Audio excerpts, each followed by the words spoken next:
19h, l'heure de vous informer sur la première et dans l'actualité ce soir, une soixantaine de bâtiments avec des fissures parfois impressionnantes. Les dégâts des tremblements de terre ont été recensés. Conséquence, des salles de classe fermées et des effectifs pour que les bâtiments soient plus sûrs. Mais pour cela, des études doivent d'abord être réalisées sur ce phénomène inédit. La CGPME, la Confédération des petites et moyennes entreprises, ne cache pas son inquiétude. Et pour finir, nous verrons pourquoi il est important de prendre soin de ses pieds, souvent négligés. Les blessures à ce niveau du corps peuvent, chez certains, conduire à l'amputation. Bonsoir à tous et on commence ce journal par la crainte des séismes qui se propagent dans les administrations et les établissements scolaires. Des fissures causées par les secousses ont été recensées sur une soixantaine de bâtiments. Certaines salles de classe dans les écoles et collèges ont fait l'objet de fermetures temporaires. À titre de précaution, Adam Benny, une partie du personnel, a déposé un arrêt maladie. Henriette Bouanaïssa et Daniel Abdou sont partis sur place. Le séisme de vendredi dernier, 9h37, d'une magnitude estimée à 5,4 selon un communiqué de la préfecture, a engendré une grosse frayeur dans ce collège de Dembéni. Selon les témoignages du personnel et des élèves, estiment chanceux parce que, disent-ils, si cela avait eu lieu en plein cours, il y aurait eu forcément des victimes. Aujourd'hui, c'est dangereux pour tous. Je n'ai vu que 2 salles de classe et ici, des étés ont été mis en place. Les élèves font cours. J'en ai vu d'autres étés dans d'autres salles de classe également et avec des élèves. C'est sûr qu'il y a un problème et c'est un danger pour les élèves. J'ai constaté beaucoup de fissures et ça peut endommager beaucoup de classes et ça pourrait être très dangereux. Le collège il est très mal construit, je crois, parce que ça fait déjà 14 ans qu'il est là. À ce qui paraît, c'est depuis 2003. Donc, ça fait 14 ans. Et puis, il y a des fissures. Nous, on a peur de travailler dans les états qui sont dans ce collège. Un communiqué du préfet fait état de fermeture temporaire des établissements scolaires, notamment à Akua, Bandrélé, Chikoni, Kungu, Mtsamboro, Mamoudzou et Wangani, et ce à titre de précaution.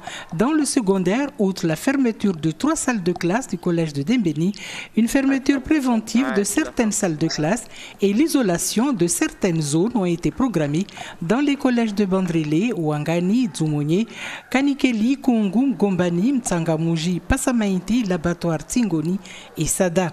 Des aménagements de l'organisation scolaire sont prévus et les cours maintenus. Depuis que la terre se met à trembler régulièrement, il y a plus de 3 semaines, l'inquiétude gagne les Maoris qui n'ont pas arrêté de prier. Et on ne le dit pas assez, mais les principaux risques des séismes, c'est d'abord les dégâts et blessures causés par des chutes d'objets.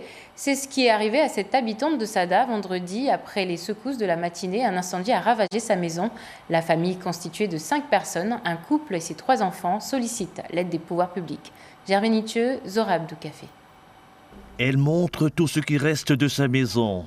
L'œuvre de toute une vie, partie en fumée en quelques heures. Que dans le centre-ouest de Mayotte. La dernière qu'il y a eu, la nounou a pris les enfants pour sortir dehors. Et en arrivant sur les escaliers, ils ont entendu quelque chose tomber à l'intérieur. Il y avait de la fumée partout, ils ne pouvaient plus accéder à la chambre principale en fait. Et c'est la clim qui s'est décollée qui est tombée en fait. Et ça a fait un court-circuit et ça a pris toutes les chambres. Kata est mariée et enceinte. Elle a 3 enfants âgés de moins de 6 ans. Traumatisés, ils n'ont pas pu aller à l'école ce lundi. Ils étaient là, même eux, ils racontent ce qui s'est passé. Ce sont les premiers gros dégâts matériels enregistrés à Mayotte depuis le début des décèmes de séisme, il y a bientôt 3 semaines. La maison n'est plus habitable, Kata souhaite qu'elle soit démolie et reconstruite. La mère de famille compte sur l'aide des pouvoirs publics. Pour l'instant, je compte sur l'aide de la mairie, je vais passer les voir. Et il y a le préfet qui est passé et Madame le maire qui sont passés. Donc j'attends un peu d'aide de leur part, je l'espère. Kata et sa famille seront logés ce lundi soir dans un appartement mis à leur disposition par la maire de Sada. Un logement provisoire en attendant l'examen de leur demande d'aide introduite auprès du Centre communal d'action sociale. Et ces séismes à répétition poussent à se poser des questions sur les normes de construction à Mayotte. Pas sûr qu'elles soient adaptées à la situation que nous traversons. Pour certains, il faut les changer, mais pas n'importe comment, estime la CGPME, la Confédération des petites et moyennes entreprises. Le reportage de Génial Atoumani et Zora Abdoukafi. À Mayotte, pour construire, trop peu de gens font encore appel en 2018 à des professionnels du bâtiment. La norme, pour beaucoup, reste encore de traiter avec le foundi du coin, autrement dit, celui qui a des connaissances en matière de BTP. L'un dans l'autre et de manière générale, pour les constructions, les normes antisismiques, elles, ne sont pas forcément prises en compte jusqu'ici. Aujourd'hui, la modification de ces normes inquiète la CPME. Il y a eu de scientifiques, il n'y a rien eu.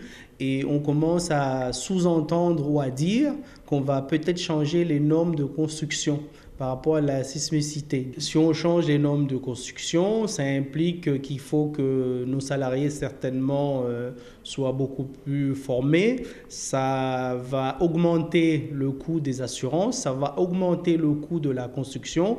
Il faudra utiliser des matériaux beaucoup plus résistants avec des normes beaucoup plus pointues. Donc ça voudra dire qu'aujourd'hui, quand on construit, on est entre 1800 et 2500 euros le mètre carré. On va augmenter ça d'un tiers au moins. Inquiétude des constructeurs, mais aussi des particuliers. À cause des secousses répétées depuis le 10 mai dernier, cet assureur nous confie être de plus en plus sollicité, notamment pour des contrats liés aux catastrophes naturelles.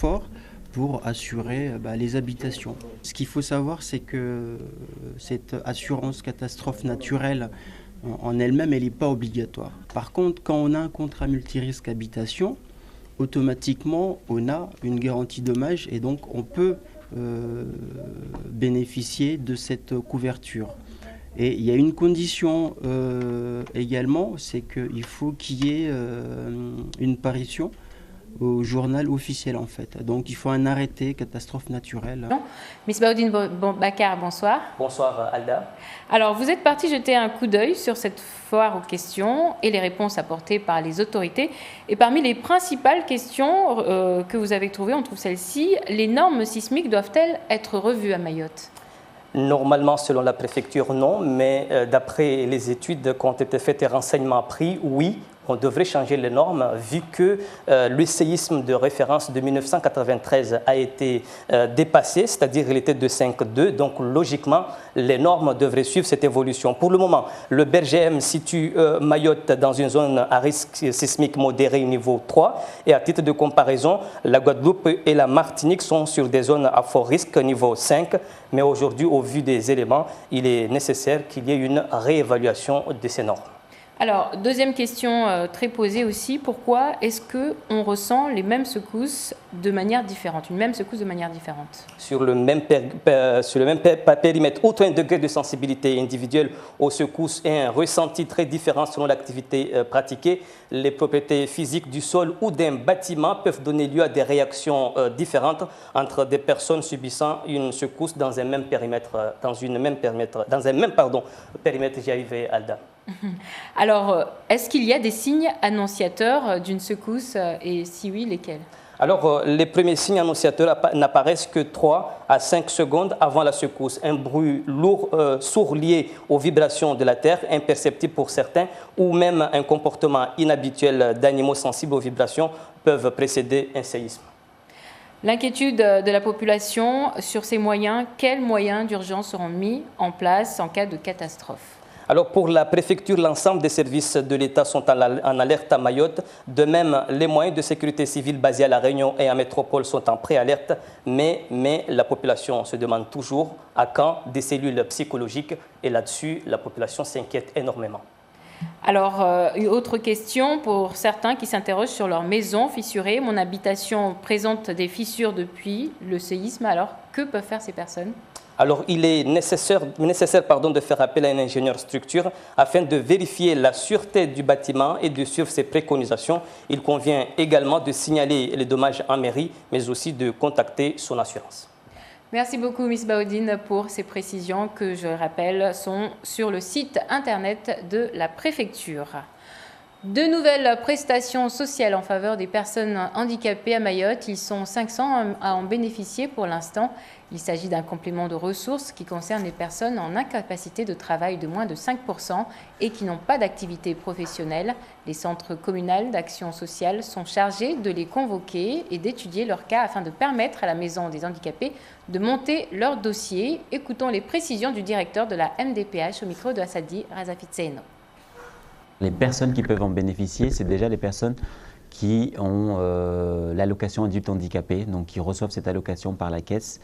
Ces personnes-là, répondant aux critères de ces deux compléments, peuvent faire valoir leurs droits ici à la MDPH. Nous avons choisi, en accord avec le président du GIP MDPH, de pouvoir tenir des permanences dans les différentes communes. Nous avons identifié déjà les personnes avec l'aide de la caisse, les personnes qui bénéficient de l'allocation dite handicapée. Donc nous allons organiser des séances d'information dans les communes et nos partenaires, donc ceux des CCAS, vont accompagner ces personnes-là à monter les dossiers. Nous avons organisé aussi des permanences médicales ici à la MDPH. Donc tout ça sera fait sans que l'usager puisse être ballotté d'un service à l'autre. Tout ça centralisé à la MDPH. Une fois n'est pas coutume, l'heure est venue de parler de vos pieds. Vous ne le savez peut-être pas, mais le 7 juin prochain, c'est la Journée nationale de la santé du pied, 16e édition. À cette occasion, au niveau national, des actions de prévention et de dépistage sont menées auprès du public par l'UFSP, l'Union nationale pour la santé du pied, en collaboration avec les podologues, qui expliquent pourquoi il est important d'avoir des pieds en bonne santé. À Mayotte, ils ne sont que 2. Génial Atoumani et Géraldine Louis les ont rencontrés.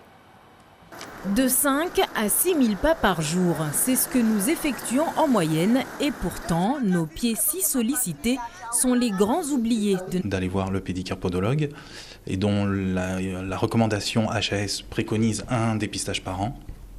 Et même les patients qui n'ont pas forcément du diabète ne vont pas forcément voir spontanément le podologue. Je pense que la première cause, c'est déjà la méconnaissance. Donc on est 2 pédicures podologues sur l'île. Je pense que beaucoup de gens ne savent pas qu'il y a deux pédicures podologues sur l'île. Et bien sûr, après, il y a aussi le fait que un certain nombre de soins ne sont pas remboursés par la sécurité sociale. Et donc du coup, c'est plus les mutuelles qui vont pouvoir prendre en charge cette part. Et on sait encore malheureusement qu'à Mayotte, tout le monde n'a pas une mutuelle. Pour preuve, une salle d'attente vide dans ce cabinet, une image assez rare à Mayotte pour être soulignée. Et pourtant, consulter de temps à autre peut vous éviter bien des maux.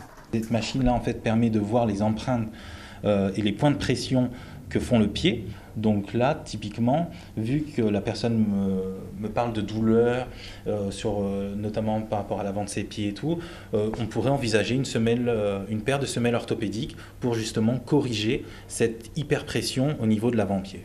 Porter des chaussures mal adaptées peut donc avoir un impact sur nos pieds, mais qu'en est-il de ne pas se chausser du tout ? Marcher pieds nus, quand on est enfant, etc., c'est plutôt bien, ça développe le système locomoteur, tout ce qui est neurosensitif, etc. Par contre, il faut faire attention quand l'enfant est dehors qu'il ne se blesse pas. Parce qu'à Mayotte, il y a quand même pas mal de déchets, donc il faut faire attention. Surtout les staphylocoques qui peuvent se blesser plus facilement sans s'en rendre compte et avoir des infections qui vont mal se guérir derrière. Des infections qui, chez certains diabétiques, peuvent conduire jusqu'à l'amputation.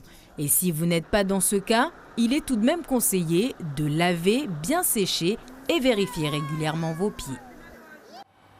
Un mot de tennis pour terminer ce journal. Le tournoi de Roland-Garros a débuté ce dimanche, porte d'Auteuil à Paris.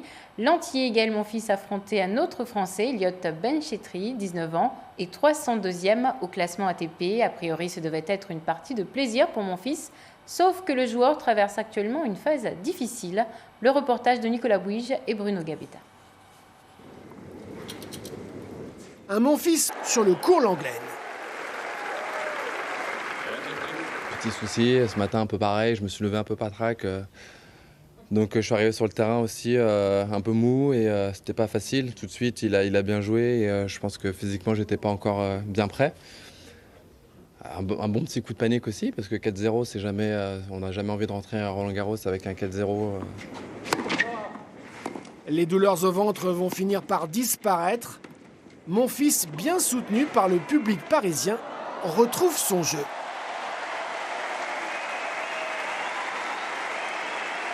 « 6-1 et 6-2, l'Antillais dévore les deuxième et troisième sets. Attention, Monfils ne s'interdit rien dans ce Roland-Garros 2018. Pour l'instant, je suis content si j'arrive à gagner un match, 2 matchs, ce serait cool. Et après, si je sens que la machine, elle s'enclenche, pourquoi pas rêver et essayer de gagner un peu plus de matchs. 3-6, 6-1, 6-2 et 6-1. Entrée en matière finalement tranquille pour Gaël Monfils. Au tour suivant, il affrontera le Slovaque Klizan, 117e à l'ATP, un joueur issu des qualifications. Les dégâts des tremblements de terre ont été recensés, conséquence des salles de classe fermées et des effectifs de plus en plus inquiets. Papineau Zaïdani vous attend dans un instant dans le journal en mahorais. Quant à moi, je vous souhaite une très bonne soirée à tous.